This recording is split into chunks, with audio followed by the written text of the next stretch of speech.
पर निवास कर रहे थे। अनाथ पंडित गृहपति भगवान के पास आया। भगवान ने तब उस अनाथ पंडित गृहपति को उपदेश देते हुए कहा कि यहाँ हर मनुष्य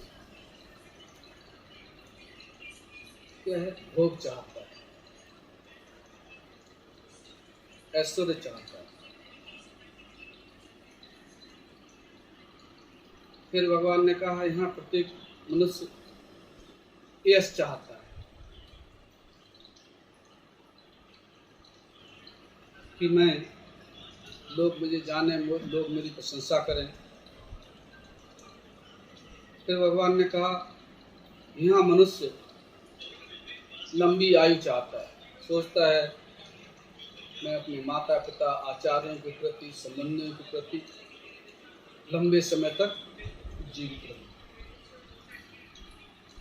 फिर भगवान ने कहा अनाथ पंडित, मनुष्य यहाँ पर ये चाहता है कि माता पिता यात बंधु आचार्य सबके बीच में, यात बंधु के बीच में लंबी आयु रहते हुए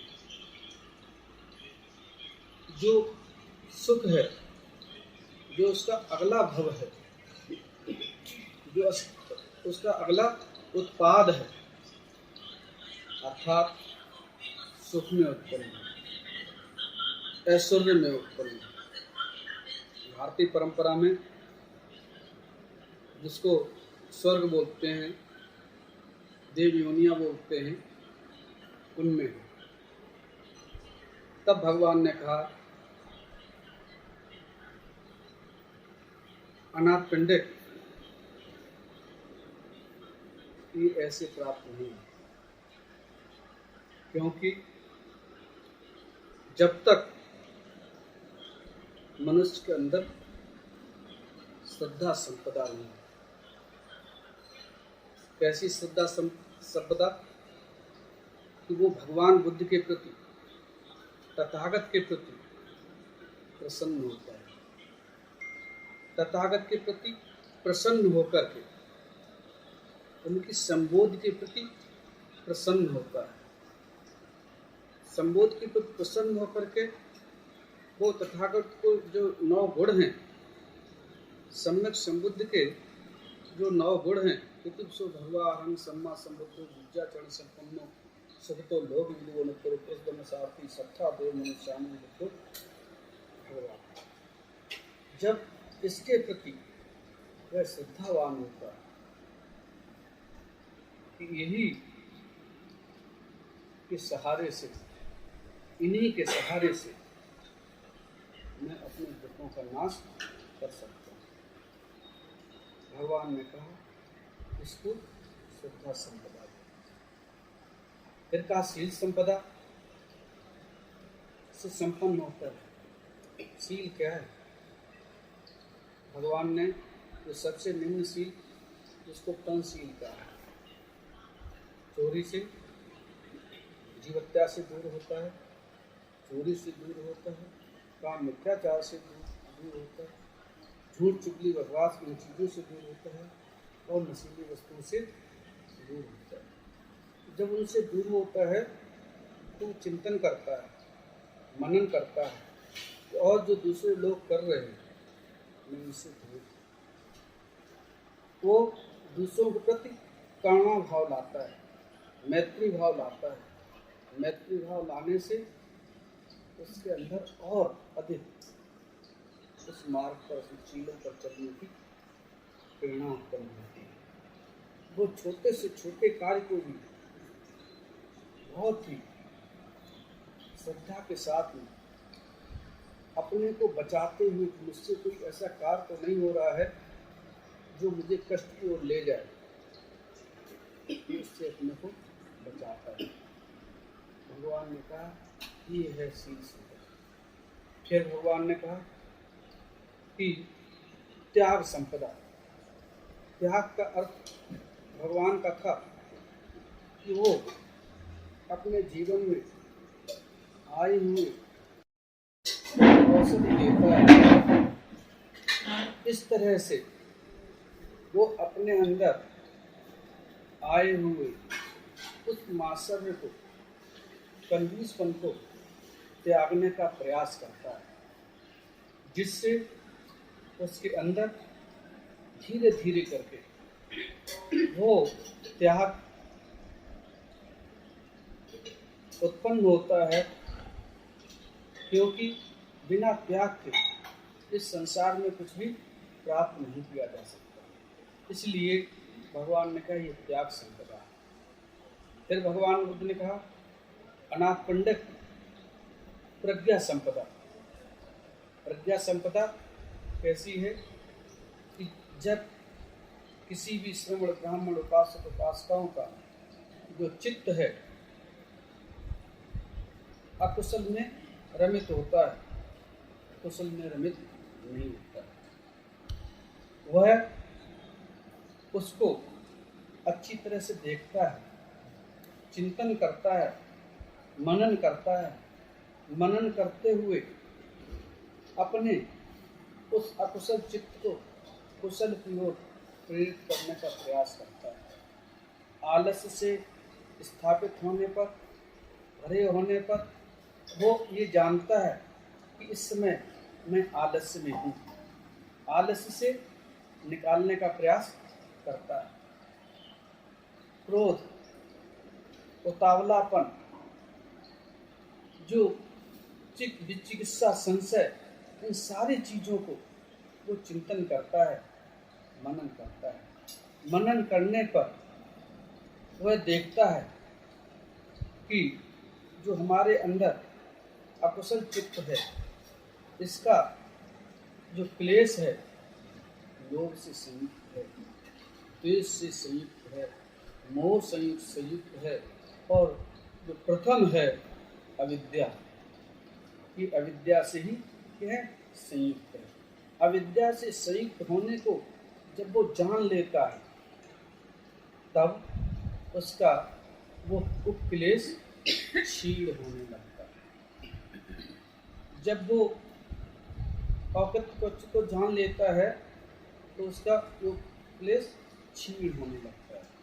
वो क्षीण आलस्य को जान लेता है तो उसका योग क्लेश क्षीण होने लगता है। विचिकित्सा को जान लेता है तो उसका उपक्लेश क्षीण होने लगता है। उस उपक्लेश के क्षीण होने से वो कुशल मार्ग की ओर अग्रसित होने लगता है, कुशल मार्ग पर चलने लगता है। तब वह अपने बाहुबल से, पसीना बहाकर, शारीरिक से कमाए गए धन का उपयोग किस तरह से कि माता पिता के प्रति, पुत्र स्त्री बच्चों के प्रति, मित्रों के प्रति करता हुआ, ना ऐश्वर्य के लिए, ना भोग के लिए, केवल अपनी स्थिति को बनाए रखते हुए वह श्रमण ब्राह्मणों को समय पर भोजन, समय पर वस्त्र, समय पर औषधि और जो निवास स्थान है, जब इसकी देखरेख करता हुआ चलता है तो इसका वो उपभोग। फिर वो बलिकर्म करता है। बलिकर्म का अर्थ टैक्स से है। जैसे सर जी टैक्स देते हैं, गवर्नमेंट का टैक्स है, तो क्या है ये राज्य कर देता है।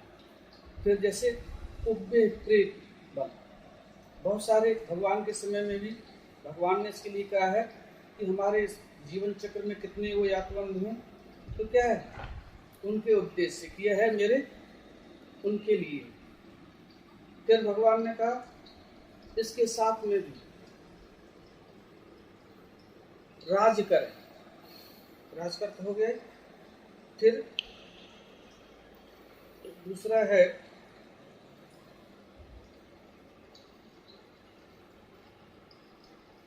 राजकर के साथ साथ में देवता बलि कर्म, कि देवता का अर्थ उसी संबंध में है, उसी जैसे पहले जो प्रेत बलि का है कि जो हमारे अच्छे, जो हमको कुशल मार्ग के प्रेरित करते हैं, प्रेत योनि में तो इस मार्ग में प्रेरित करते हैं, परंतु जो सज्जन लोग हैं, जो देवता लोग हैं, जो संस्कृत हैं, जो उच्चवान हैं, जो हमको स्वयं को दुखों से दूर रखने का प्रयास भी करते हैं और हमको कुशल मार्ग के लिए प्रेरित भी करते हैं, और उसी तरह से जैसे प्रेत लोग चाहते हैं कि हमारे वो अधिक जीवित रहें, अधिक आयु तक जीवित रहें, तो क्या है कि अधिक आयु तक जीवित रहेंगे तो हमारा भोजन व्यवस्था होती रहेगी। उसी तरह से उस संदर्भ में कि हम जब उनको भी करते हैं, फिर इसी में दान का भी है कि ये सोच करके ये मेरा कर्म है, मुझे सुख चाहिए, मुझे आवेश से निकलना है, तो उसके लिए मुझे ये कर्म करना ही पड़ेगा। इस तरह से वो क्या है, उपभोग करता है। फिर वो ये सोचता है कि मैंने किसी से उधार नहीं लिया है, मैंने किसी से ऋण नहीं लिया है। इस तरह से सोचता हुआ जब वो प्रसन्न होता है, होते हुए जब का सौमनस्य दौमनस्य सबका वो अनुभव करते हुए आगे बढ़ता है, तब उसके अंदर जो प्राप्त कर्म कि मैंने श्वेत बहाया है, पसीना बहाया है, शरीर मेहनत की, धन कमाया है, इसकी वजह से मुझे ये चीज़ प्राप्त हुई है, यही बिना इनके किए हुए किसी को ये प्राप्त नहीं हो सकता। इसीलिए भगवान ने कहा कि इस भव चक्र में ये जो प्राप्त कर्म है ये बहुत कठिन काम है, क्योंकि लोग करते तो हैं परंतु इसके बारे में समझने का प्रयास नहीं करते, जानने का प्रयास नहीं करते, चलने का प्रयास नहीं कर सकते, क्योंकि हम करते हैं परंतु कुशल और अकुशल के बारे में नहीं समझ सकते, अवरोध के बारे में नहीं समझ सकते। परंतु भगवान कहते हैं कि जब हम इन सारी चीज़ों के बारे में, अवरोधों के बारे में चिंतन मनन करते हुए चलते हैं, तो एक भगवान बुद्ध का कि जिस तरह से धम्पद में गाता है, इति नंदति पेच नंदति पुण्य कार्य उप्यति नंदति सो कमोधियो धियो नंदति सुगति। इति नंदति, यहाँ प्रसन्न होता है। क्यों प्रसन्न होता है? कि मैं कुछ कार्य कर पाया, भले वो माता पिता के प्रति हो, बच्चों के प्रति हो, पारिवारिक उत्तरदायित्व मित्रों के प्रति हो, या हम जिसके प्रति श्रद्धावान हैं, हम उसके प्रति कुछ कर पाए, तो क्या होता है? प्रसन्न होता है। पेच नंदन, उस कार्य को करने के बाद भी क्या है, वो प्रसन्न ही रहता है। क्यों रहता है?